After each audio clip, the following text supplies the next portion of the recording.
In June stood by a concrete column with a piece of rebar in his hands and watched as the creature moved through the crowd of people toward him. Not hurrying, confidently, like a predator that knows its prey has nowhere to go. He managed to think only one thing. I should not have gone to the subway. Then the blow. Then nothing. He opened his eyes. The ceiling was white, ordinary, slightly peeling, with a long crack above the right corner, the very one he had seen every morning for the last 2 years. Above him was a square light fixture with a Korean character on the shade, which he had brought from Busan. Outside the window was a gray Seoul dawn and the hum of morning Manhattan Road below. He was lying in his apartment, in the Mapogu district, 14th floor, a studio apartment, with a view of the Han River if you stood by the left window. No, in June Cha in June, 29 years old. Structural engineer. Seoul. He touched the wall, got up, went to the window. Below was ordinary morning life. Pedestrians in masks. A taxi at the traffic light. A DeKalb Street vendor by the bus stop. Pigeons on the ledge of the shopping center.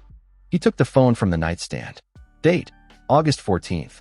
The apocalypse began on November 12th. 3 months. Exactly 90 days. In June sat down on the bed and stared at the floor for a long time without moving. Then he got up, took a notebook and a physical pen from the desk drawer, not a phone, because some things need to be written by hand, and began. For the first 3 hours, he simply remembered. Methodically, without panic. Panic came later. In the first life it gave nothing. Now only a system was needed. On November 12th, at about 6:47 a.m. Seoul time, the sun would begin to fade. At first it would look like dense fog, then like smog, the kind that happens on especially bad days in Seoul. Then worse. By noon of the first day, people would think it was an abnormal weather phenomenon. By the evening of the second day, that it was a regional-scale disaster. By the morning of the third, that it was the end, because there would be no sun at all. The sky would remain gray, not black, not night-like, but specifically gray, dead, like an old screen with no signal. Where the weak, diffused light that allowed people to see during the day came from, no one ever understood in the first life. But it was enough to see, and not enough to live normally. Animals reacted faster than people. On the second day, dogs. Not all of them, but enough. Something in the absence of sunlight broke their orientation. Pets threw themselves at their owners. Strays gathered into aggressive packs. On the fifth day, rats rose from the sewers in a wave. On the 10th, something began that people at first took for rumors. Wild boars in Bukhansan National Park began attacking people without provocation. Then stories appeared about something larger in the forests near Wajongbu. After 3 or 4 weeks, real mutants appeared. In June did not know how it worked biologically. He saw the result. Larger, faster, more aggressive than the original. With altered body proportions, with behavior in which there was neither fear nor fatigue. And finally those that came in the subway. From below, everyone went to the subway. The logic was clear. The Seoul subway is one of the best in the world. Deep, extensive, concrete. It was warm there. There was water. There was space. Thousands of people went underground in the first days. The first weeks were indeed tolerable. Then they came from below. In June again saw the steel door that something had torn straight through. He slammed the notebook shut. Wrote the last phrase in large letters on a separate sheet. Not the subway. Never. The first practical problem was simple and cruel at the same time. Cha in June, 29 years old, a structural engineer at a mid-sized construction company in Seoul, earned decently by the standards of his level, about 3 million won a month. He rented an apartment in Mapogu, saved little by little, and lived without debts. There were about 18 million won in his account. At the current exchange rate, roughly $14,000. For building a serious shelter, this was catastrophically insufficient. He sat at the desk and looked at the numbers. Then he remembered something. In the previous life, at the end of September, about 6 weeks before the apocalypse, there had been a sharp short-term jump in several South Korean stocks. The shares of companies that supplied generators and autonomous energy systems rose almost fourfold in 3 weeks against the background of some government tenders, and then fell again. Ordinary investors did not have time to enter and exit. Institutional investors did. In June would have time too. He spent 2 days studying, 1 more day opening a brokerage account. He invested everything. It was frightening. It was the only option. 5 weeks later, he exited the position. There were 112 million won in the account. He sat and looked at the screen for a long minute, then exhaled, then wrote the next point of the plan. Money without a place is nothing. The place was the most difficult part because it required balancing a dozen factors at once. In June spent almost a week searching. Requirements, not the city. Cities turned into traps. Too many people, too few resources, too complicated security logistics. Not too far. A maximum of 70 kilometers from Seoul. Before the start of the apocalypse, he had to be able to go there regularly and work. After the beginning, the roads would come to a standstill in the first days, then they would be covered with snow. Water. A private source, independent of the city network. Structure. At least something solid had to already be standing. Building from scratch in 3 months was impossible. Isolation. Not by a highway, not by popular roads. A place where random people would not come just like that. He looked at maps of Gyeonggi-do province and found it. An abandoned industrial complex in the area of Yangpyeong-gun County, 54 kilometers from Seoul, between two low mountain ranges, with the Namhan River 1.5 kilometers away and a small stream directly on the territory. They had once made building blocks there. Then it closed. Then the property was resold several times and eventually forgotten. 3 production buildings of reinforced concrete. A partially underground technical level. Thick industrial walls, not residential ones. 1 dirt road for entry. And all of this was being sold for ridiculous money. Because who needed an abandoned factory 54 kilometers from Seoul? And June did. He called the agency the next morning. The real estate agent, an elderly man named Park Chan-soo, who had apparently been unsuccessfully trying to sell this property for years, looked at the young buyer with unconcealed amazement. They stood in the middle of the main production hall. 7-meter ceiling, half-meter reinforced concrete walls, several broken windows under the roof, overgrown with moss. Rusty metal structures, the smell of dampness and old oil. You understand that no one has been here for about 10 years? Park Chan-soo said, looking around. I understand, and June answered. There is no electricity. We will connect a generator. Water supply. There is a well. I checked the documents. Depth 42 meters. The pump needs to be replaced. That is not difficult. The agent was silent for a moment. Young man, are you a builder? Structural engineer. I see. He looked at the walls again. And what are you planning here? And June slowly looked around the room. He did not see ruins. He saw Building A, the main living space. Building B, warehouses and a forge. Technical level, bunker. Yard, vegetable garden, and tanks. To live, he answered. Park Chan-soo looked at him for another second. I see, he said in the voice of a person who understood nothing but stopped asking. The documents were signed 4 days later. Before starting work, In June sat down and made a strict week-by-week plan. Not approximate. Exact. Because 3 months sounds like a long time. But in practice 90 days, taking into account work, transportation, unforeseen delays and a solo pace, is almost nothing. August 17th days left week 1 to 2. Assessment, clearing, basic infrastructure. Well, temporary electricity, first delivery of tools. September 30th days week 1 to 2. Technical zone. Reinforcement of the underground bunker level. Week 3 to 4. Building A, living space. Insulation, ceiling, ventilation. October 31st days week 1 to 2. Building B, warehouses. Storage system. Week 3, perimeter. Fencing, entrance nodes. Week 4, final purchases, delivery of supplies. Final preparation. Check of all systems. His own placement. He looked at the plan for several minutes. Then wrote at the bottom, I cannot manage alone. That was also the truth that had to be accepted immediately. He arrived the next day after signing the documents. Early in the morning, in his old Hyundai Sonata, with 2 large bags of tools, a headlamp, a thermos of coffee, and a notebook. He entered through the main gates, heavy, rusted, opening with a creak that was probably heard in the neighboring village. And for the first 2 hours, he simply walked and looked. Took notes. Building A, main production hall, 40 by 20 meters. Walls in good condition, reinforced concrete. Thickness about 40 centimeters. The roof is partially damaged in the northwest corner. Concrete floor, level. 3 rows of high windows. All need to be closed and reinforced.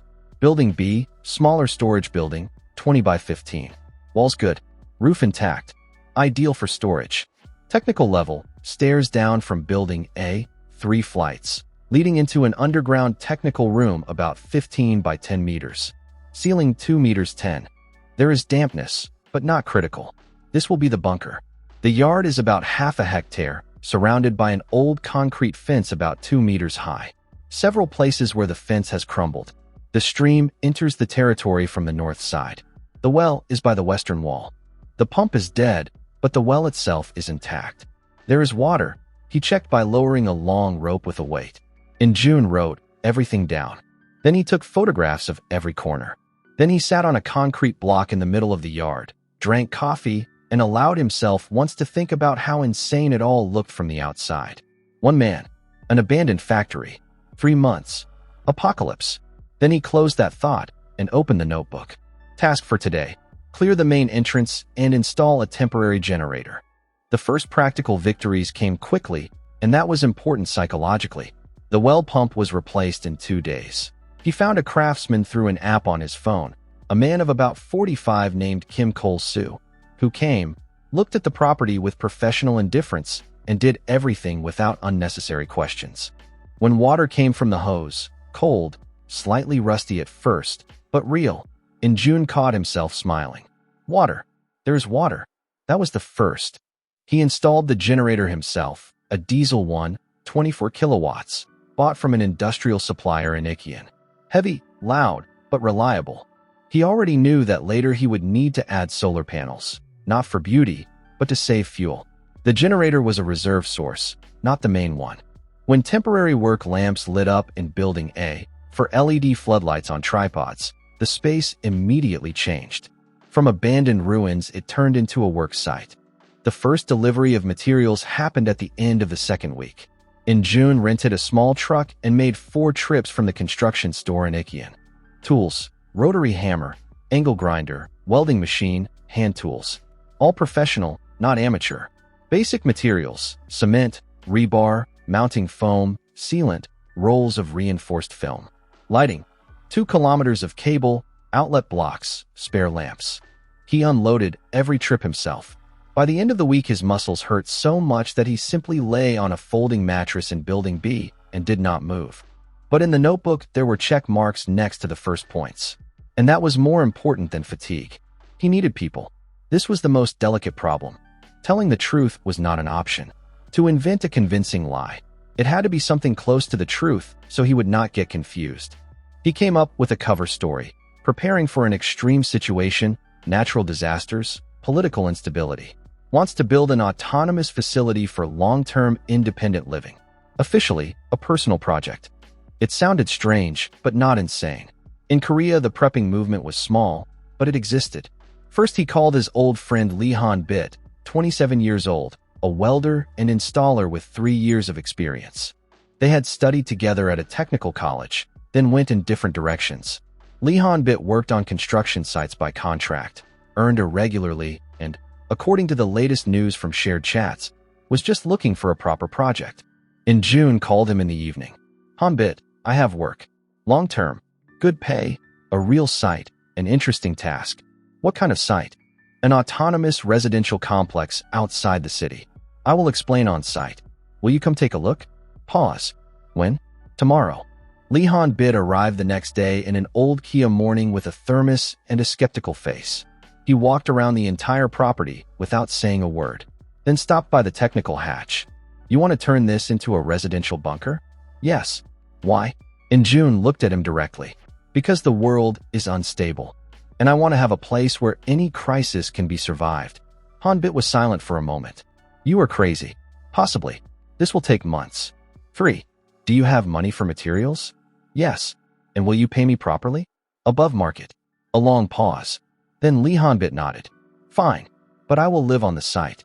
Going back and forth every day is too long. Building B is yours, In June answered. And he had his first person.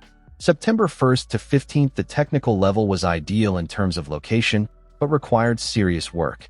In June had taken the first measurements there back in August. Now, together with Han-bit, they began the real transformation. Day 1. Waterproofing. The walls of the underground level had traces of moisture. Not critical, there were no real leaks. But this could not be ignored. During long-term living and falling temperatures, dampness killed quickly. Metal rusts, supplies spoil, mold develops, immunity drops. They applied penetrating waterproofing to all the walls and the floor. In June worked with the mortar, Han bit with the sprayer. 3 layers, with each one drying. You know that structural engineers usually do not do this with their own hands, Han bit said on the second day. This one does, In June answered. Why? Because I want to know every centimeter of this place personally. Han bit looked at him, nodded, and continued working. This was the most important structural work.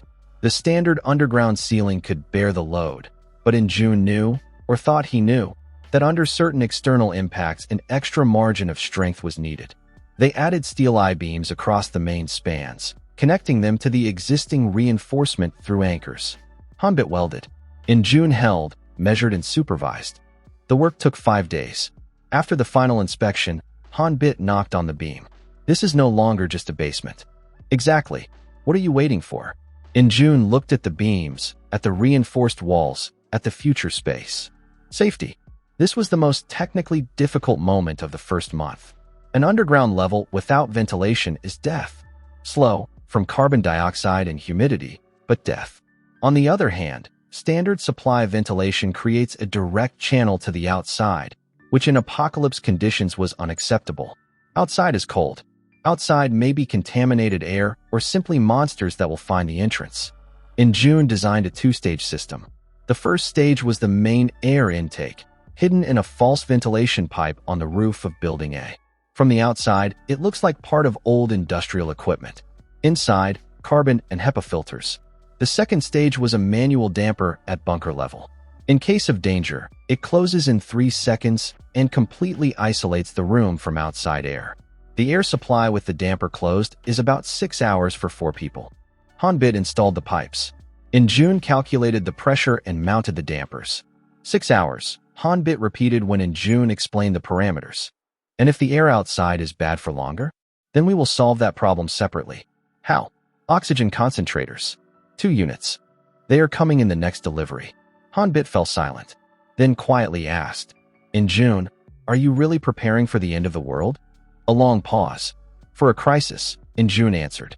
Han bit looked at him for another second. Good, he said evenly. Then 3 oxygen concentrators would be better. Another person was needed. Specifically, someone with medical knowledge. In June remembered the first life well. Injuries, frostbite, infections. Without a medic, even a good shelter turned into a trap. He found her through a former classmate. Young So Young, 26 years old, an emergency nurse at North Seoul Hospital. She worked shifts, got tired, earned little. In June found her number through a mutual acquaintance and called in the evening. The conversation was short. So Young, my name is Cha In June. We do not know each other personally, but we have a mutual friend, Kim Tae-yong. I remember him, she answered cautiously. I am building an autonomous facility outside the city. Long-term living, full autonomy. I need a person with medical knowledge. Tae-yong said you are the best specialist among those he knows. Silence. That sounds strange. I agree, but the offer is serious. A separate room, good pay, a full medical block at your discretion. Come, take a look. If you do not like it, I will pay for the road and everything. A long pause. When? This coming weekend. She came on Saturday. Unlike Han bit, So Young did not walk around the property with professional indifference. She walked slowly, looked carefully, asked specific questions. Is there ventilation? 2-stage. Filters plus a manual damper. Water? A 42-meter well. Sewage? Composting toilet plus septic tank. We are installing it next week. Heat? A diesel boiler, a reserve wood-burning stove. She looked at him. You are seriously preparing? Yes. Why? In June answered the same way as he had to Han bit. About instability, about a crisis, about personal choice. So Young listened without interrupting. Then she said, I need to think for 3 days. Good. 3 days later she called back. I need a place for the medical block, no less than 20 square meters. Separate ventilation. An uninterruptible power source. And I make the list of medicines and equipment myself. Agreed. Then I move in next week. In June hung up and made a note in the notebook. Team, 3 people. Then he thought, and wrote below, need 2 more. September 15th to 30th, while Han Bit was finishing the bunker, in June took on Building A. The main problem of a large industrial building as a living space is heat. 7-meter ceilings and large volumes of air are beautiful in a picture, but death in winter. Heating such a volume is impossible with reasonable fuel costs. The solution was engineering-based and simple. Divide the space vertically. At a height of 2 meters 70 centimeters, in June and Han Bit built horizontal floors from a metal frame and OSB sheets, creating a second level inside Building A. The lower floor is the living area. The upper one is technical and storage. The volume of air for heating immediately decreased by 2.5 times. The lower level was divided into sections. Room 1, common space. A table, seating places, a place for eating. The center of life. Rooms 2, 3, 4, personal spaces. Small, but with proper doors and the right to privacy. In June knew from the first life that when people live in a group under pressure, personal space is not a luxury. It is a necessity for preserving the psyche. Room 5, So Young's medical block. Room 6, workroom. Tools, diagrams, planning. Insulation was done in 3 layers. First basalt wool between the frame studs. Then vapor barrier film. Then the final OSB sheathing. Han Bit worked quickly and with quality. So Young, who had moved to the site in mid-September, unexpectedly began helping not with construction, but with organization. She made lists, checked what was done and what was not, asked questions about the ventilation of each separate room. Without normal air exchange in personal rooms, people will start getting sick, she explained. I know, In June answered. Then why was it not done right away? We are doing it now. Now is late. Not late. Another month and a half. So Young looked at him with the expression of a person used to working under a shortage of time. Then faster. And they worked faster. September 20th, the windows of Building A were one of the weakest places. Industrial glass blocks at a height of 4 meters would have been normal in ordinary life. But in an apocalypse, any transparent opening in a wall is a potential entry point and heat loss. In June solved the problem in 2 stages. First, close all windows from the outside with corrugated metal sheets set on anchors into the concrete wall. Not tightly, but with an air gap. This is an additional thermal insulation layer. Second, from the inside, fill the openings with foam blocks while leaving small ventilation gaps under the ceiling covered with mesh. The light inside would come from artificial lighting. It is psychologically hard to live without windows. And June knew this, and added a separate point to the plan: light therapy lamps imitating the daylight cycle. Bright white light in the morning, warm yellow in the evening. It is expensive, but necessary. People without a light routine break quickly. When So Young saw this point in the plan, she looked at him with a new expression. You think about psychology. I have to. Most people do not. Most people do not build shelters. Pause. In June, she said, can you tell me the truth? Why all this? He looked at her. A long second. I think something very bad will happen soon. What exactly, I cannot explain. But I know that I want to be ready. So Young looked at him seriously. How bad? Very. She nodded slowly. Then add anti-shock drugs to the list. A double supply. She did not ask anymore. October 1st to 5th, Park Yu-sun appeared on his own. He was Han Bit's cousin, 32 years old, a former soldier who had served his mandatory service and then another 2 years under contract. After the army, he worked as a security guard, then as a survival instructor in a tourist club. Han Bit mentioned him as if in passing, but in June caught on immediately. Call him. Why? He is strange. In what sense? In the sense that he always says civilization will not last long. He buys canned food by the crate. Keeps an emergency go bag by the door. In June looked at Han Bit. Call him tomorrow. Park Yu-sun arrived the next day. Tall, solid, with very calm eyes of a person who knows how to wait. He walked around the site, not like a builder and not like a buyer, but like a soldier assessing a defensive perimeter. He stopped by the fence. The outer barrier is weak, he said without greeting. I know, In June answered. Next stage. Cameras? Planned. How many entry points? 3 now. After the work, 1 main, 1 emergency. Yu-sun turned to him. You are not just a prepper. Why? A prepper thinks about supplies. You think about defense. Pause. There is a difference. In June looked at him. Will you help make the defense properly? Yu-sun looked back at the site. Yes, but I have a condition. What? I will bring one more person. My friend. His name is Oh Sun-ho, an agronomist. He worked on a countryside farm. If you're going to live here for a long time, you need a person who knows how to grow food. In-jun did not hesitate. Call him. Oh Sun-ho arrived 2 days later together with Yusun. Short, thin, wearing glasses with a cracked frame, with an eternally thoughtful face and a habit of looking not at people, but at the ground under his feet. He walked around the yard slowly, then knelt by the stream and touched the soil. The soil is average, he said, but with compost and fertilizing, it can work. The stream is good. We need a vegetable garden inside the perimeter, In-jun said. Closed, preferably with the ability to work in winter. Sun-ho raised his head. A greenhouse.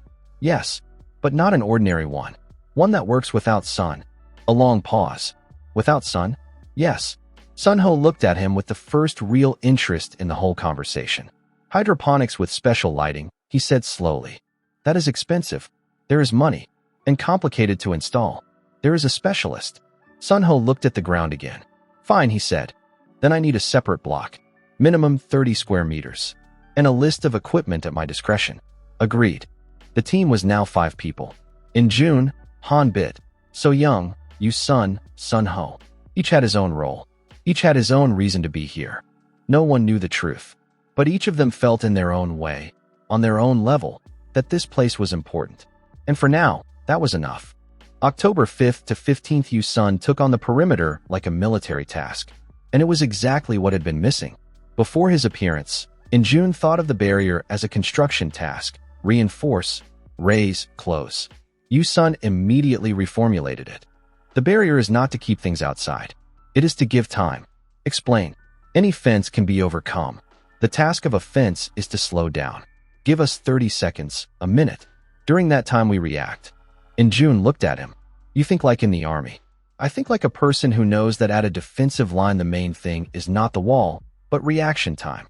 This changed the approach. They designed the perimeter in 3 levels. The first level, external.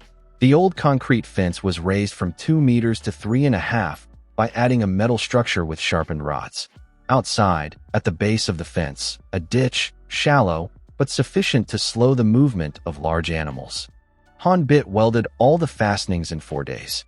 The second level, signal. Yusun suggested a simple system. Thin fishing line on driven stakes outside the fence at a distance of 5 meters. Cans with small metal balls inside were attached to the line. Silent alarm? So-young asked with irony. Night alarm, Yusun answered seriously. If something large moves along the perimeter, it will catch the line. The cans will make noise. We will have time to get up. And if there is wind?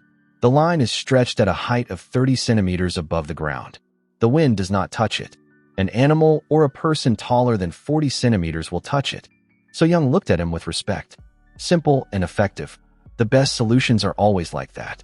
The third level, cameras. 8 cameras around the perimeter, for in the inner yard. They record to a local server, powered by a separate battery block. A monitor in the workroom. In-jun installed them himself, because he wanted to know every viewing angle. When the system started working, and he saw the entire perimeter on the screen for the first time, 8 clear images from the site at once, something clicked inside him. This was no longer a factory. This was a shelter. October 10th to 20th, the underground level was finished in mid-October.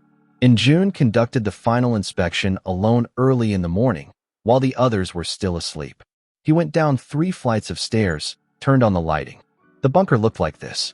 Entrance airlock, a small room before the main door. Armored door bought from the dismantling of an old bank vault in Incheon, found through an advertisement and delivered with enormous difficulty. Wall thickness 12 centimeters. Opens from inside and outside by code, but the mechanical bolt only from the inside. If the bolt is locked, nothing will enter from outside, Han-bit had said then, looking at the door. Exactly, In-jun answered. Main room 15 by 10 meters, ceiling 2 meters 10. Divided into functional zones without walls, only by markings on the floor. Sleeping area, 6 sleeping places in 2 tiers. Compact, but with normal mattresses and curtains for privacy. Storage area, racks along the eastern wall from floor to ceiling. The main supplies will be here. Food area, table, 3 chairs, small electric stove, hood. Technical corner, control panel for all systems. ventilation, power, camera monitoring, communication. Separate room 4 by 4 meters, behind an additional partition. Originally planned as a medical box, after the conversation with So Young, they decided, medicine on the upper level, here a psychological relief room. Just an empty quiet space. In June stood in the middle of the bunker and looked at the result of 2 months of work. Then he sat down right on the floor, and for the first time in a long while, allowed himself to exhale. In the first life, he died in the subway. This was not the subway. This was his. Built with his own hands. Calculated with his own head. October 15th to 31st October became the month of purchases.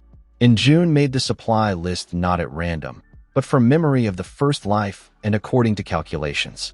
5 people. Minimum survival period 12 months. With a reserve and possible joining of new people, 18.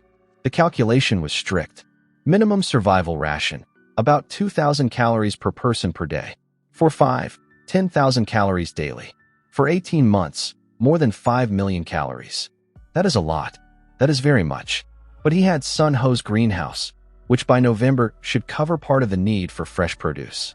The basis consisted of cereals and grains, rice, buckwheat, oatmeal, pearl barley.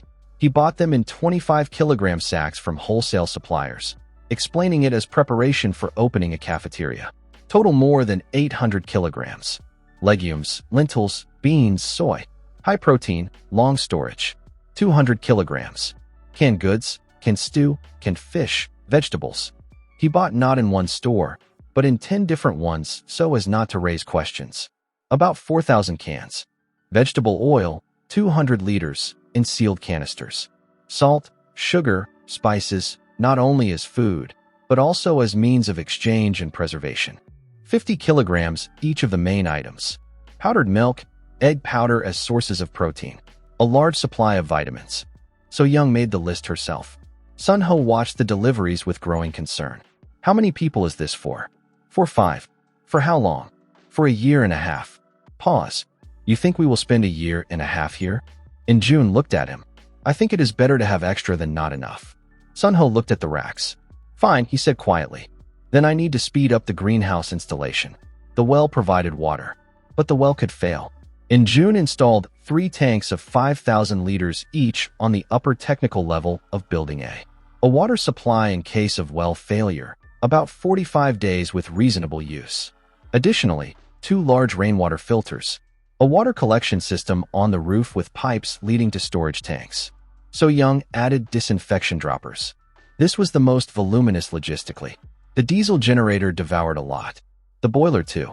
In June ordered an underground tank for 10,000 liters, which Han bit and Yu Sun installed in the western part of the yard, buried it, connected it with a pipe to the boiler room. Plus firewood. 5 cubic meters of ready split firewood under a canopy, and an additional reserve of logs.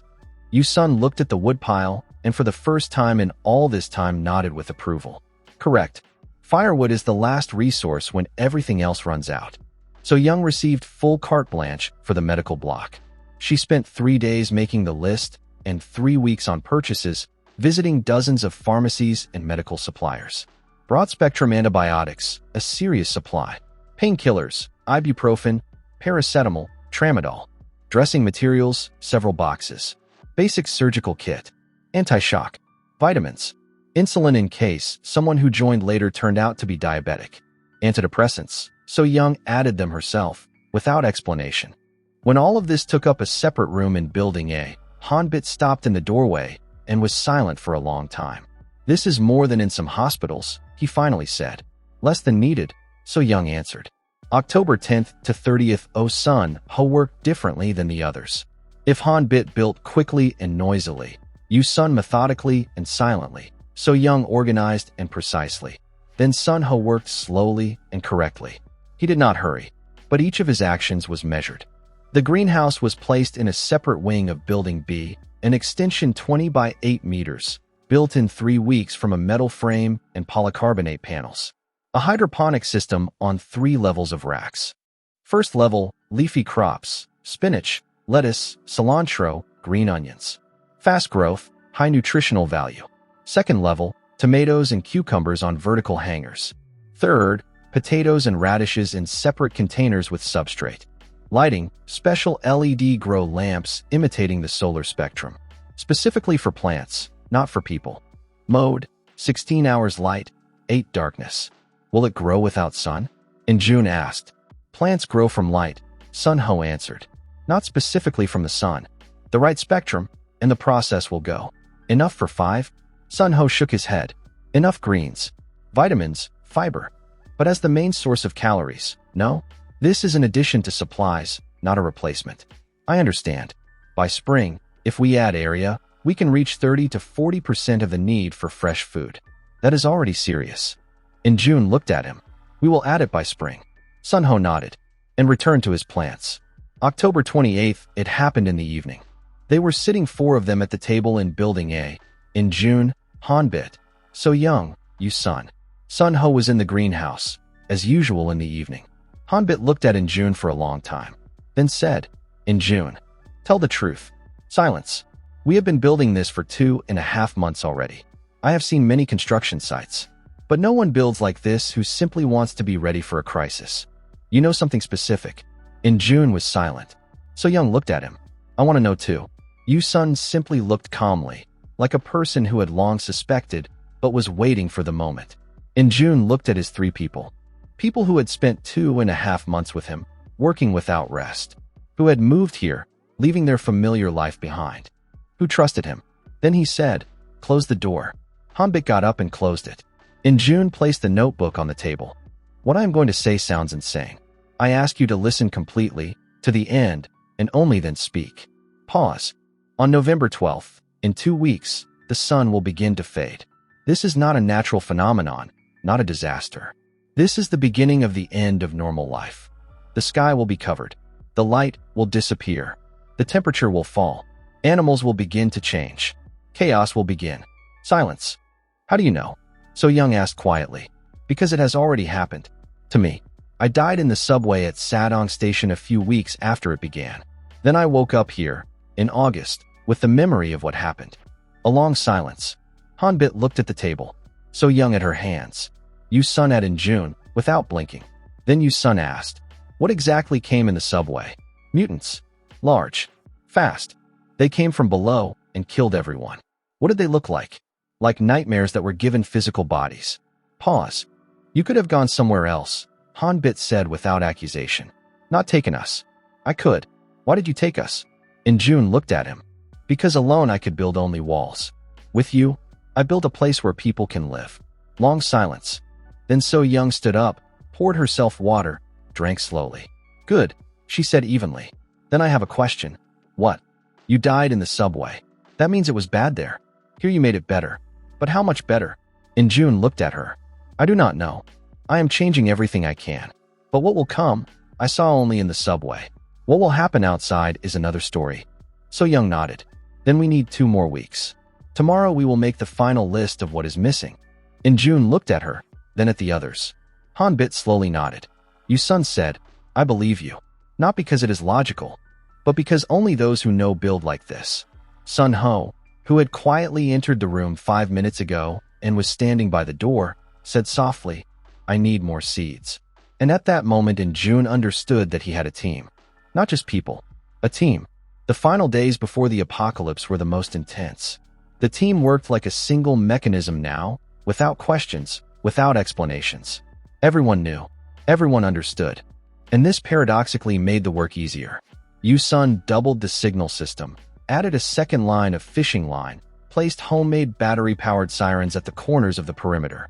So Young gave basic medical training to everyone. How to apply a tourniquet.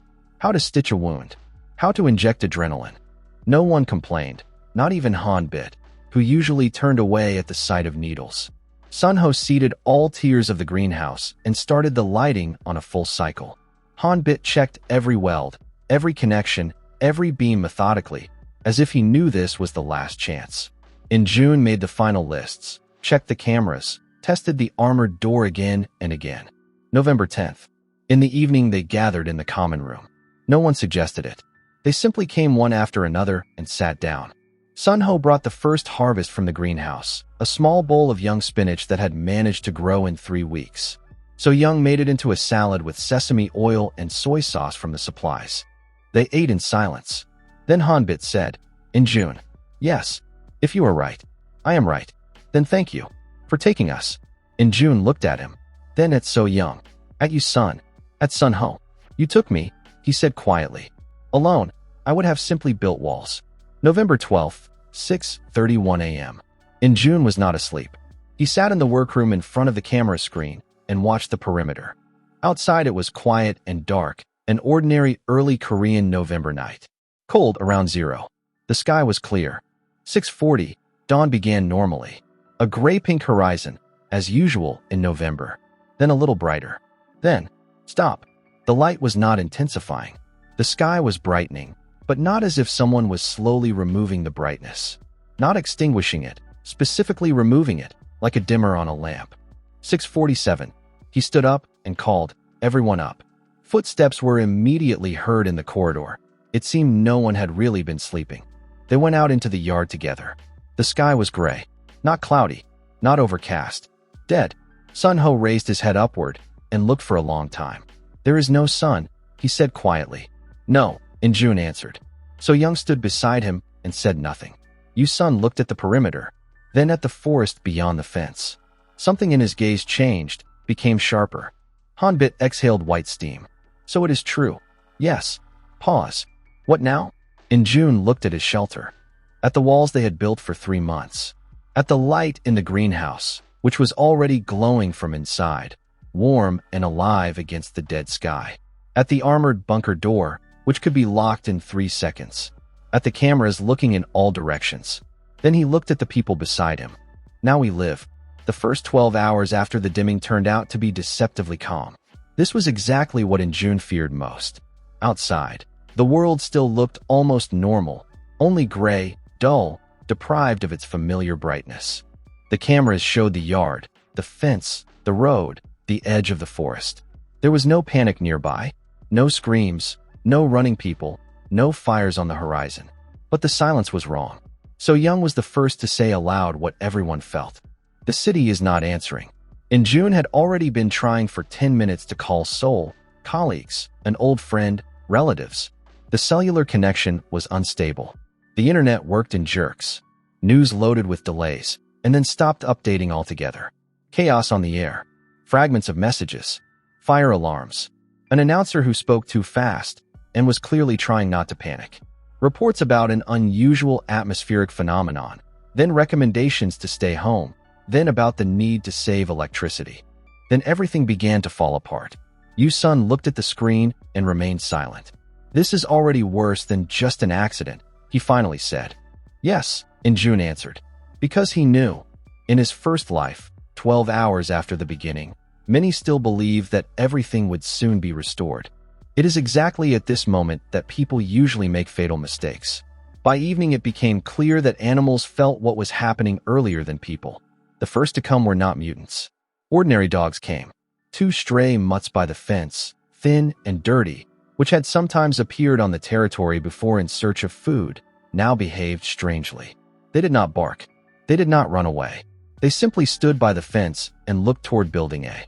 Their eyes were cloudy and glassy. "I do not like them," Hanbit said quietly. In June was already holding a rifle in his hands. He had bought it long before the crisis under the guise of hunting equipment and registered it according to all the rules. In the first life it had not been useful to him. Now it could save him. The mutts moved at the same time. Not toward the fence. Not toward the people. Toward the camera. "What are they doing?" So Young asked. And at that very second one dog jumped onto the mesh, sank its teeth into the camera wire, and tore it out. The screen on the monitor blinked. The second dog sat down, tilted its head, and made a low, almost human sound. Then both went into the darkness. In June stood motionless. "They are learning," he said quietly. Yu Sun looked at him. "Not the dogs." "What? What happened to them?" And he immediately added, "That means we need to strengthen not only the walls. We need to protect observation." This was the first practical lesson of the new world. For the first 3 days after the dimming, they did not leave the perimeter at all. In June introduced isolation mode. No one opens the gates without his personal permission. No one approaches the outer fence closer than 3 meters at night. All windows are covered with curtains, even during the day. The yard light only when necessary. Energy under control. The greenhouse worked in limited mode. Sun Ho insisted, the plants need a light cycle. If we start saving too much, they will stop. How much can we leave? In June asked. 16 hours, as planned. That is the minimum mode for growth. Then that is how it will be. So Young took up the medical block and made a new list: stress, insomnia, anxiety, sleep deprivation. She was not joking, but she was not dramatizing either. The psyche is the same resource as water or fuel, she said. If it is not maintained, all other systems are useless. In June agreed, and added to the schedule a daily common time without work, 1 hour in the evening, when they simply sat, ate, and talked. Hanbit was indignant at first. It is the end of the world, and you are introducing quiet hours? Exactly because of that, In June answered. At the end of the world, people break not from monsters, but from overload. Yu Sun smiled for the first time. That is right. On the fourth day, they heard people. Not nearby, far away. At first they were just faint sounds, almost like wind. Then the screams became clearer. So Young stood by the camera screen and sharply turned around. Do you hear that? In June had already climbed to the upper observation post. From there, across the gray field and the forest edge, the sound barely reached them, but it was distinguishable. Human voices, torn, frightened, and then something like a blow against metal. Yu Sun looked through binoculars. On the road to the south, a car has stopped. People are running. How many? 4. No, 5. In June saw them too through the far corner camera when one of them reached the bridge over the stream and fell. Fugitives from the city. Like in the first life. Like back then. And the memory immediately came. The crowd at the entrance to the subway. People who believed they would be safe underground. He had been among them then too. In June clenched his teeth. Let them in? Hanbit asked. Everyone was looking at him. This was the first real moral choice. Letting people in was a risk. Not letting them in was condemning them. In June was silent for several seconds. Then he said, first, a check. He went out himself, but did not open the gates. Only the inner airlock. Through the fence, 5 survivors could be seen. 2 men, 2 women, and a teenager. Their clothes were torn, their faces gray from exhaustion. One man held his hand to his ribs. Blood. Help. One of the women shouted. Please. In June did not move. So Young was already standing beside him with a first aid kit. What are we going to do? She asked quietly. Check. Questions. First, where they are coming from. He turned on the external speaker. Name the district you came from. The people below looked at each other. Yongsan. One man shouted. We are from Yongsan. Where was the first center of panic? At the subway station. The woman shouted. Then everything went. People started running. In June looked at them for another second. Then turned to Yu Sun. They are real. Yu Sun nodded. But that does not mean they are safe. In June looked down again. We will open, but one at a time. And they hand over their weapons immediately. There were 5 of them. Kong Mi ran, 40 years old, accountant, calm, collected even in panic. Park Jong-woo, 43, delivery driver, leg wounded, but surprisingly patient. Ho Soo-min, 31, designer, nervous and very attentive. Lee Ji-hyun, 28, junior nurse, immediately appealed to So Young because she did not lose her head. Park Min-jae, 15 years old, a teenager, silent and pale, but with a very lively gaze. In June led them through the airlock and left them in quarantine in a separate room of Building B. 2 hours, he said. Examination. Temperature. Wash the wounds. Then we will talk. Miran looked at him with distrust. You are not just a farm. In June answered briefly. No? Then what are you? He looked at her calmly. A place where we intend not to die. She said nothing. But after that phrase she clearly understood. Everything here was more serious than it might have seemed. When they passed the check, In June gathered them in the common room. Now not as guests, but as possible future members of the shelter. Kong Mi Ran spoke first, because she had the character of a person used to speaking to the point. First there was darkness, she began. Then outages. Then people began to panic. Fights in stores immediately. Accidents on the roads. Communication was falling. We tried to get to the subway. Everyone said it was safer there. In June remained silent. On the 3rd day it got worse in the city center. She continued. Dogs attacked people. Then someone saw large shadows on the bridges. Then people started disappearing. We left Yongsen on foot, stayed together as a group. Some of ours died. What happened to them? Hanbit asked. She looked at him with dead eyes. They were taken. Who? Pause. I do not know. But not people. The room became quiet. Lee Ji-hyun clenched her fingers. We were heading south, she said. Someone followed us for 2 days. At night we heard something walking by the road. Not a dog. Not a person. Yu-sun looked at Injun. That means everything began faster than we thought. Injun nodded. Because that was exactly how it had been in the first life. The first days were not yet the end, but only the beginning of the worst. After the survivors stayed in the shelter on a probationary period, Injun introduced new rules. Now there were not 5 people in the shelter, but 10. And this sharply changed everything. Rule 1. No secrets about external systems. Newcomers do not get access to cameras, generators, warehouses, and airlocks until there is full trust. Rule 2. Watch duties are doubled. Rule 3. Any new person undergoes a medical examination and psychological assessment. Rule 4. Protection is more important than comfort, but comfort is not cancelled. Rule 5. If someone violates the regime, he puts everyone at risk. Kang Mi-ran accepted this calmly. Park Jong-woo grumbled, but did not argue. Ho Soo-min was nervous, but complied. Lee Ji-hyun helped So Young in the medical block almost immediately. Park Min-jae was silent for a long time, and then asked Injun, Did you really build all this in advance? Yes. Why? Injun looked at him, then at the gray sky through the narrow upper opening. Because I have already seen what will happen if this is not done. And Park Min-jae did not ask any more unnecessary questions. On the 7th night after the dimming, the real test came. The signal fishing line went off at 2:13. Yu-sun was the first to see movement on the external camera screen. In the southwest sector. He said sharply, Fast. Several objects. Injun was already on his feet. Hanbit grabbed the rifle that was kept in the cabinet by the entrance.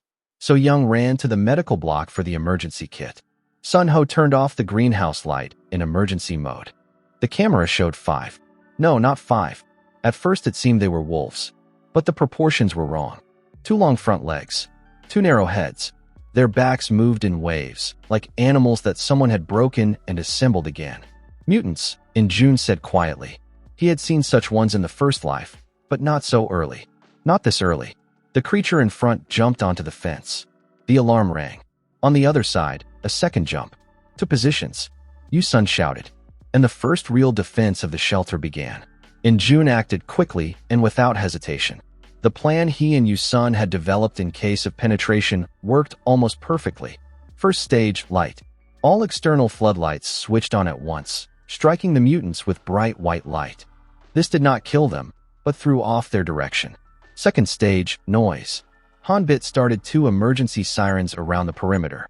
The sharp sound made the creatures rush about for a second. Third stage, slowing. Under the fence, where metal spikes and pieces of rebar had been laid out in advance, one creature got caught and collapsed into the ditch. Fourth stage, fire. Sun Ho and Kang Mi-ran, who had previously worked in a warehouse and unexpectedly turned out to be very useful, threw down prepared torches soaked in diesel. The flame did not destroy the mutants, but forced them to retreat. One mutant still jumped over the outer fence. It ended up in the inner yard, and there it was met by Park Jong-woo. Not perfectly, not heroically, simply like a person who understood that it was already too late to run.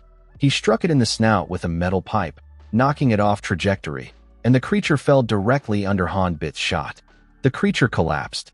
Silence came so sharply that it could be felt on the skin. Injun stood by the inner door and breathed heavily. So Young approached first. Is everyone alive? Yes. Yu-sun looked at the cameras. But this is only reconnaissance. Injun nodded. Because he knew. If the mutants had come once, they would return. And now they had experience. For the next 3 days they worked without stopping. Injun strengthened the outer perimeter with another row of barbed rebar. Yu-sun reworked the alarm, adding motion sensors on cheap infrared sensors. Hanbit welded an additional inner shutter onto the airlock. Sun Ho accelerated the growth of the plants in the greenhouse by raising the lighting and temperature. So Young expanded the medical block. Kang Mi-ran took over the inventory of supplies. Park Jong-woo became Hanbit's assistant.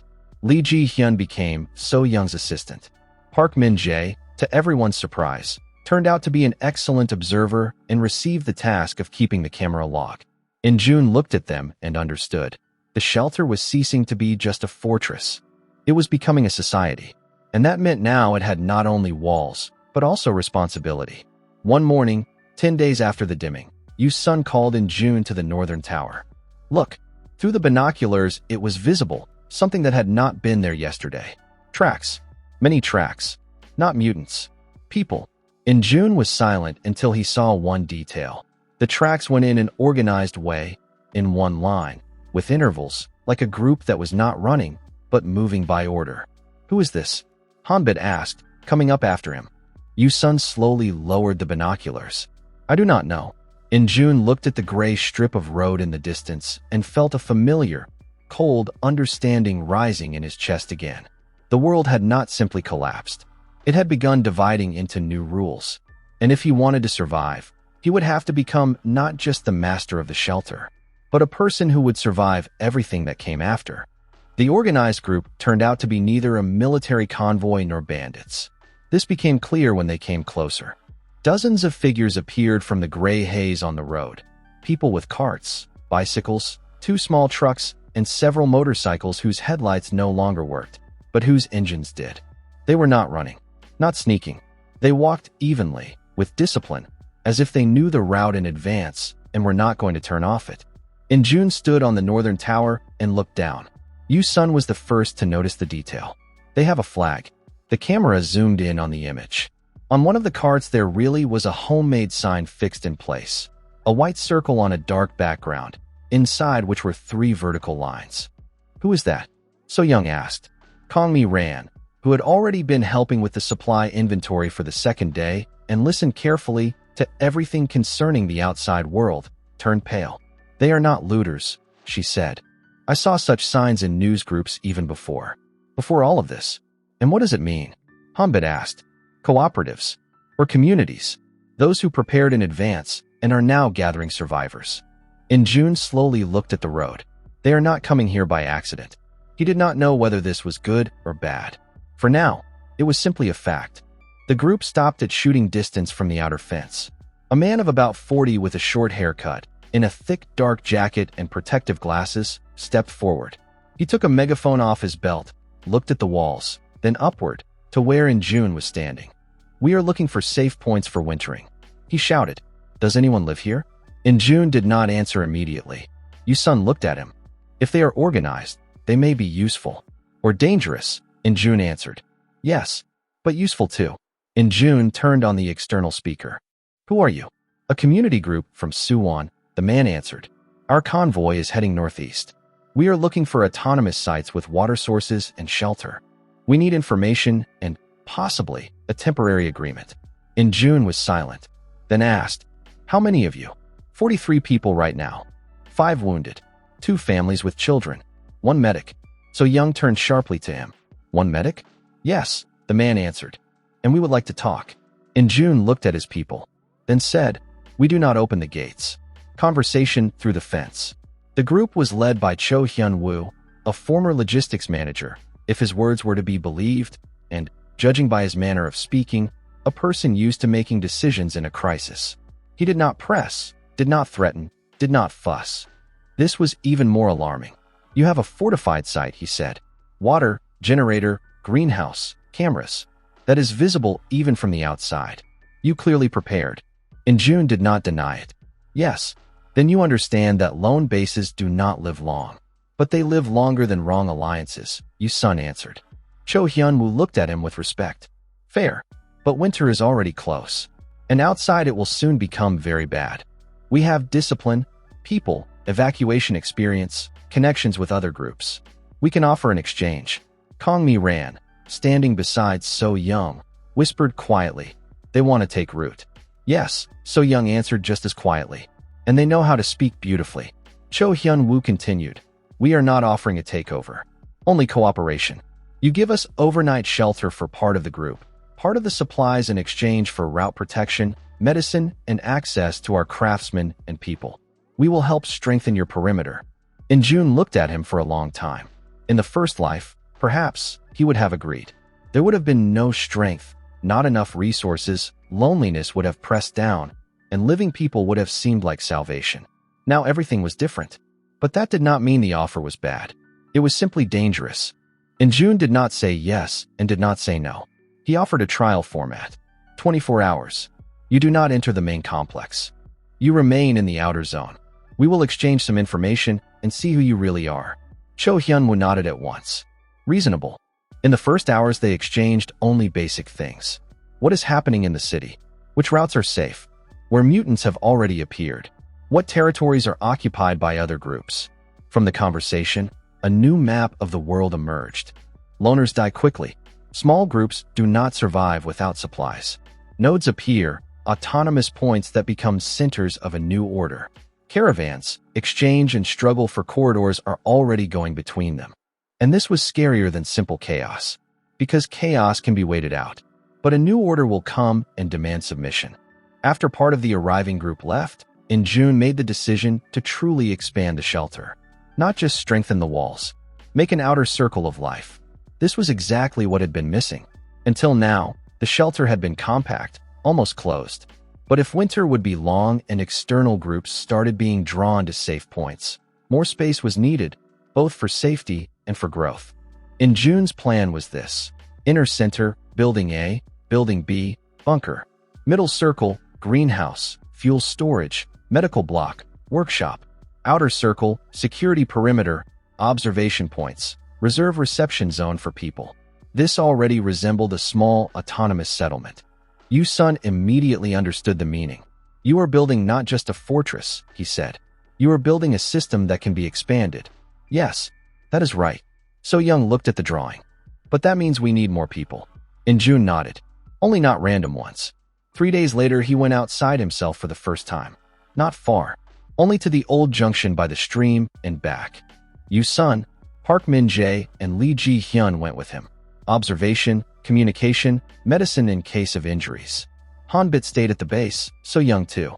June walked along the road and felt how the world had changed. The light was gray and even, without shadows from the sun, without warmth. But the world still seemed strangely alive, and not in a good sense. Along the roadsides, traces of abandoned cars were already visible. Somewhere in the distance, a wrecked bus.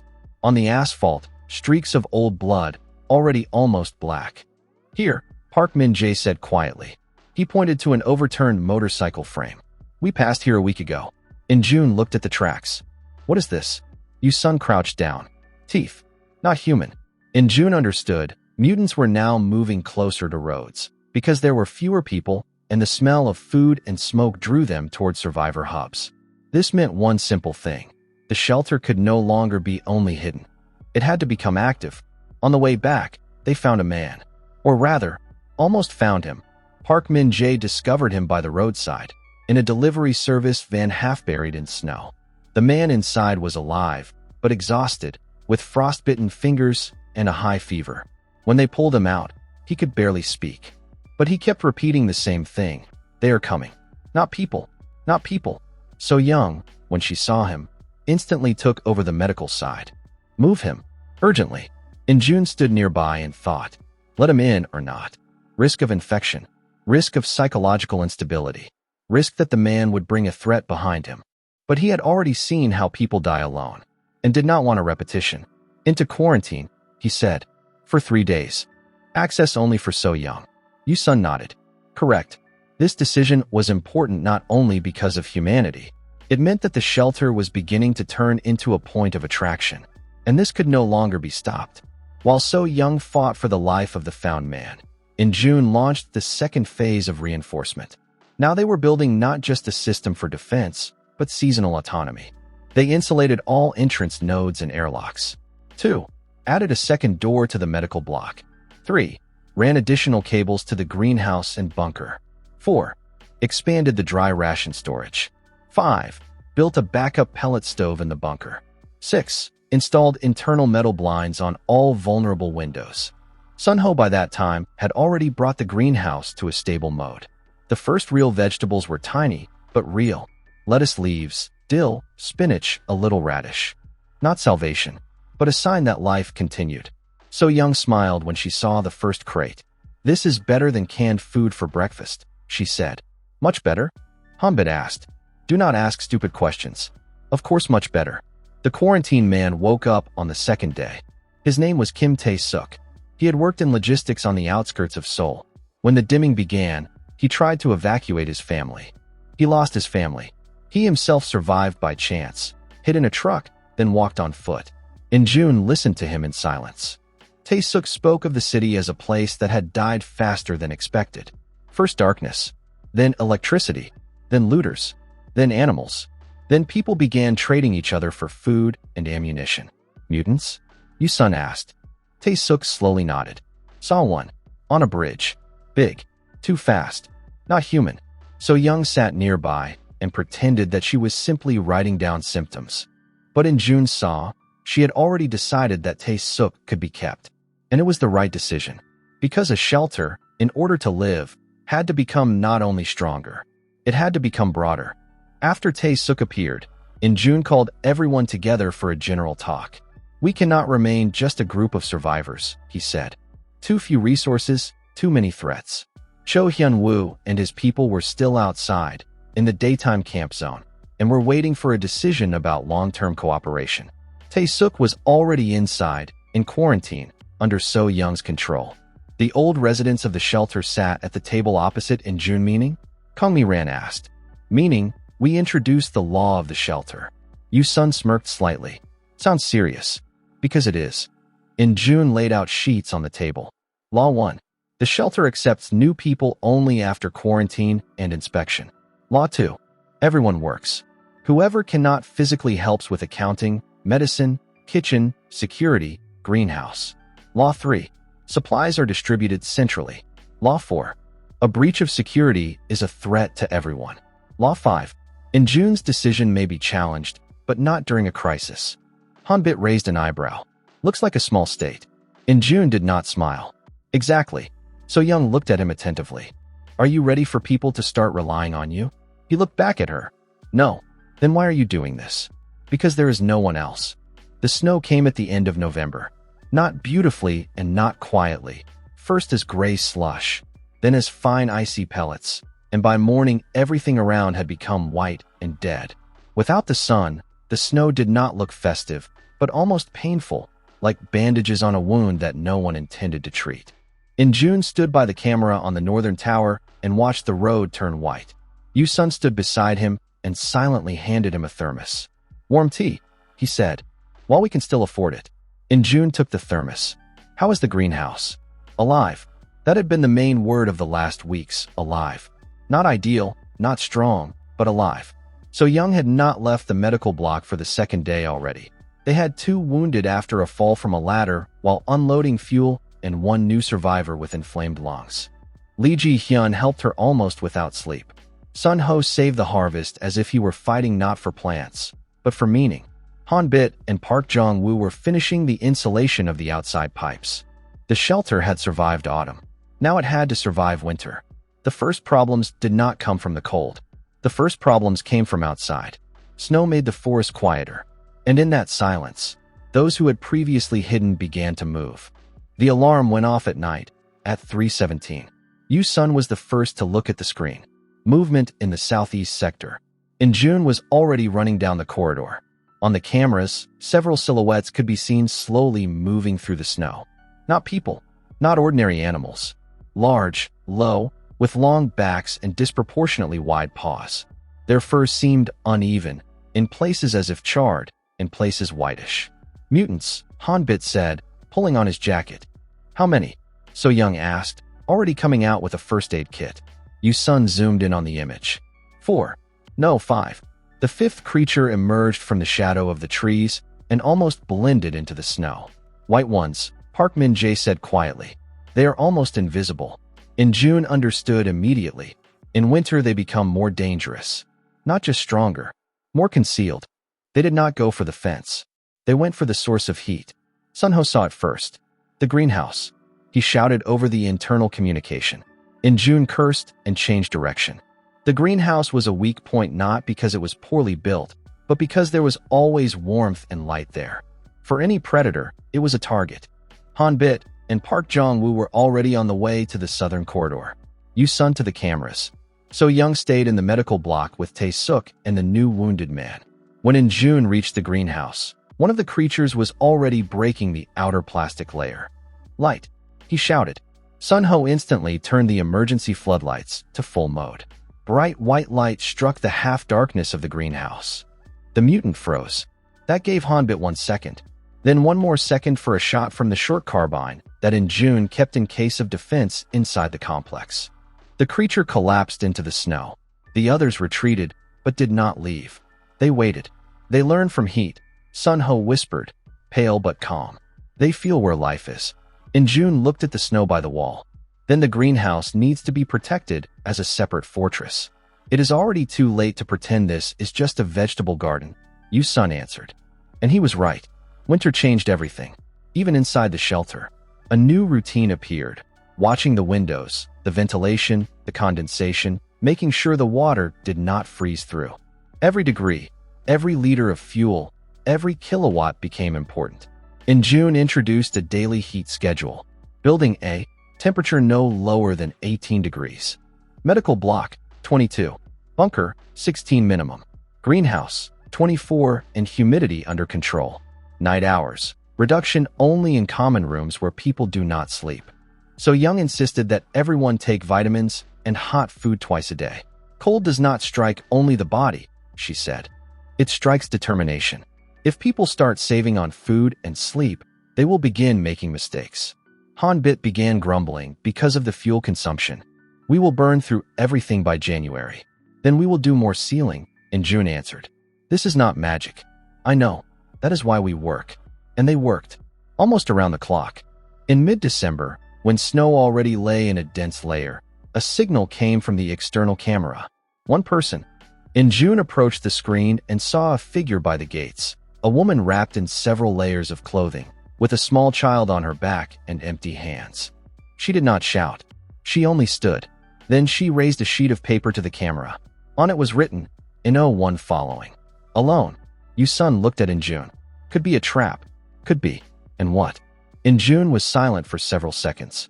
Then said, "Check as always." He went outside with Park Jong-woo and Yu-sun, without opening the gates fully. The woman introduced herself as Jong-hae Ran. The child's name was Ji-woo. He was 3 years old. She had lost her husband in the first week. She was going to relatives, but was caught in an attack on the highway. She got here by following the traces of light from the greenhouse, which she saw at night over the hill. "I am not asking for much," she said, barely staying on her feet. "Only for the child to survive the winter." In-jun looked at her. So Young came out after him. And it was she who said, "We keep them." In-jun nodded. Inside the shelter there became one more adult and one more child. And at once it became more difficult. And more right. Jong-hae Ran quickly got back on her feet and turned out to be useful. She worked in the kitchen, sewed warm clothes, helped watch the children, and once unexpectedly noticed a problem in the water supply system. "If this hose stays open here, it will freeze overnight," she said, pointing to a section near the northern pipe. In-jun looked and saw that she was right. "You understand things like this. I worked in my husband's workshop. He did small repairs. I handled the organization." Yu-sun immediately became interested. "Can you help with insulating the pipes?" "Yes." "Then you stay not only out of mercy," In-jun said. "You stay as part of the system." She nodded. "That suits me." So Young later said to In-jun quietly, "Did you notice that we are no longer choosing between people and resources?" "Yes." "And how do you feel about that?" He looked out the window at the snow. "Hard. But right?" "Yes." At the end of December, it was not mutants who came. People came. At first, on the camera screen, there were only lights in the distance. Then silhouettes on the road. Then it became clear that it was a group of no fewer than 20 people. They were moving on foot, with carts, some on bicycles. Organized. Not like random refugees. Cho Hyun-woo, the head of that first community group, made contact again. This time he came not alone, but with a delegation. "We need a wintering point," he said through the fence. "We have problems with fuel and water. We can offer people repairs and some medicines in exchange for overnight shelter and joint defense." In-jun already understood where this was leading. If he let them in, the shelter would become a center. If he did not let them in, they could leave, but later return hostile. If he let them in partially, it was possible to keep control. Yu-sun looked at him. Too many people. Yes. So Young stood nearby and remained silent. Then she said, but they will bring working hands. Hanbit snorted from behind. And problems. People always bring both, she answered. June looked at the delegation behind the fence for a long time. Then said, 2 days of quarantine. Outside. After that, a conversation about quotas and rules. Cho Hyunwoo nodded like a person who had expected exactly this. After the appearance of the new group, June understood. The shelter could no longer be just a private project. A structure was needed. He divided the territory into 3 sectors. Sector 1, the core. June and the main people, bunker, medical block, server room, key supplies. Sector 2, working zone. Greenhouse, workshops, kitchen, laundry, clothing warehouse. Sector 3, reception zone. External rooms for new people, quarantine, temporary living, separate entrance, separate guard. Cho Hyun-woo and his people, after quarantine, received a place in the outer sector. But not for free. Everyone had to work. Someone on carrying water. Someone on reinforcement. Someone in the kitchen. Someone on night security. One of his people, a woman named Lee Soo-ae, turned out to be an experienced electrician and immediately took on reworking the distribution panel. Everything here is held together with spit and prayers, she said after inspecting the system. Hanbit was offended. With good spit and prayers. Then with very good ones, she answered without a smile. June did not interfere. He was busy with the main task, making the system withstand not only winter, but people too. In January, when the frost intensified, Yu-sun caught a weak radio transmission signal. Very weak, but real. He put the sound on the common communication. If anyone can hear. Corridor to the east. Infected. Do not go. I repeat. Static. Then again, state reserve node. Guanic. Did not hold. And then crackling. June froze. Reserve node? Yu-sun looked at him. It looks like there are still organized points in the city. But they are falling. This was bad and useful at the same time. Bad because the world continued to collapse. Useful because they were getting a map of where not to go, and possibly where they could go in the future. So Young listened silently, then said quietly, so we are not alone. June answered, yes. And that means we must be stronger. And finally the moment came that June had been waiting for and fearing. They needed real resources. Not only supplies. Not only survivors. They needed medicines, fuel, tools, industrial rubber, batteries, cables, generator units, everything that could not be produced endlessly inside. So he chose 3. Hanbit as technician and welder. Yu-sun as security and tactics. So Young as medic and assessment of medicine suitability. And himself as leader. 3 old members of the shelter remained in charge. Cho Hyun-woo, Lee Soo-ae, and Sun Ho. Kangmi Ran took inventory control. Before leaving, So Young looked at June. If something goes wrong, we will return. That is not an answer. It is the only one I have. She nodded, and they went out through the gates. For the first time, not as fugitives. As people who were going to get what they needed so that their world would not die completely. Seoul was not dead. It was worse. A dead city can be survived. In a dead city, it is quiet, empty, and the danger is at least honest. But Seoul after the dimming looked as if it had simply been stopped in the middle of movement. Cars stood across streets. Shop windows were smashed. Snow lay on bus stops over old traces of blood, and above all of it hung a gray sky without the sun. June walked first. Behind him Yu-sun, Hanbit, and So Young. They had a truck without unnecessary markings, filled to the top, with chains on the wheels, a reserve of fuel and a route that June had drawn up even before the start of winter from memory and maps. The goal was simple and insane at the same time. Take everything that could keep the shelter alive for another year. First a pharmacy, then an electronics warehouse, then a construction hypermarket, he said. And all of that on one route. Hanbit asked. Almost. Almost is the favorite word of people who want to die beautifully, Yu-sun muttered. June did not smile, because he was focused on something else. On the fact that the city no longer belonged to people. In the first life, he would have taken the main road. Not now. He remembered how panic there killed faster than monsters. So they moved through narrow streets, courtyards, unloaded alleys and sections with collapsed traffic. Hanbit sat behind the wheel, Yu-sun in the passenger seat with a map, So Young and Injun in the back, beside the crates and weapons. Barricade ahead, Yusun said. Injun looked out the window. Yes, barricade. Not government-made. Homemade. Car bodies, bags, pieces of concrete. Someone had already tried to close the street and failed to hold it. We go around, he said. They turned into a side passage and immediately heard a sound. Not a scream, not a shot. A light, strange scratching against metal. Yusun raised his hand. Stop. From under an overturned minivan, a creature slowly crawled out. A dog, or once a dog. The fur on its back had grown into hard pale needles. The muzzle had become too long, the eyes almost white. But worst of all was that it did not rush immediately. It watched. Injun froze for a fraction of a second, then fired first. The creature jerked and fell into the snow.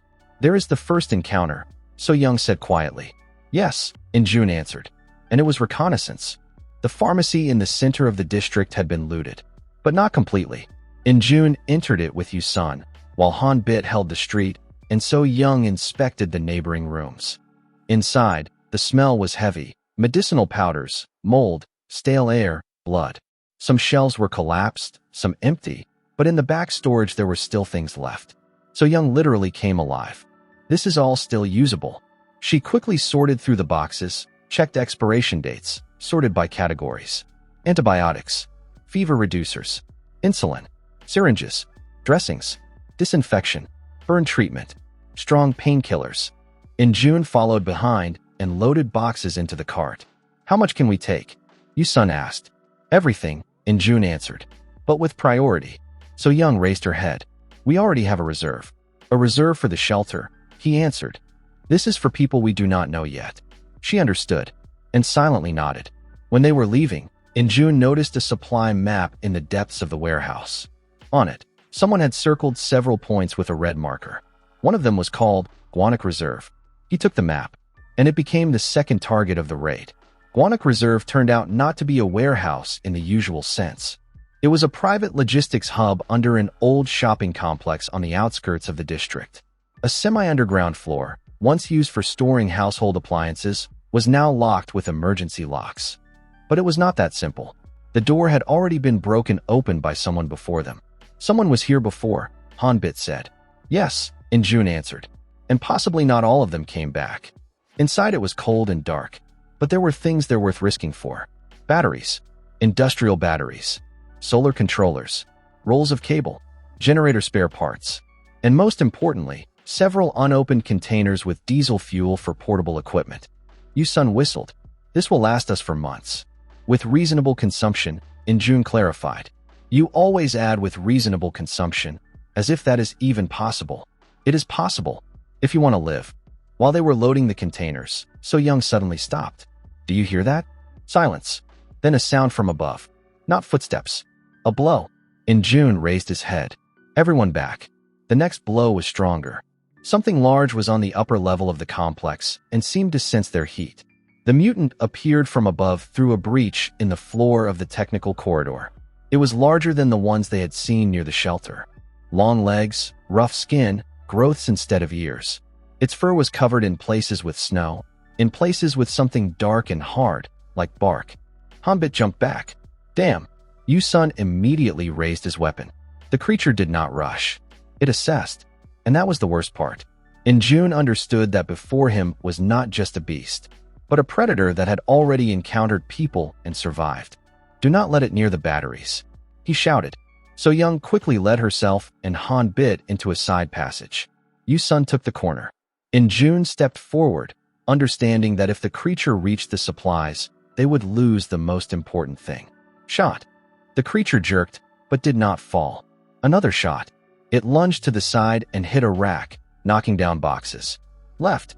Yusun shouted. Injun rushed forward, grabbed a metal pipe and struck the joint of its hind leg. The creature howled and darted toward the exit.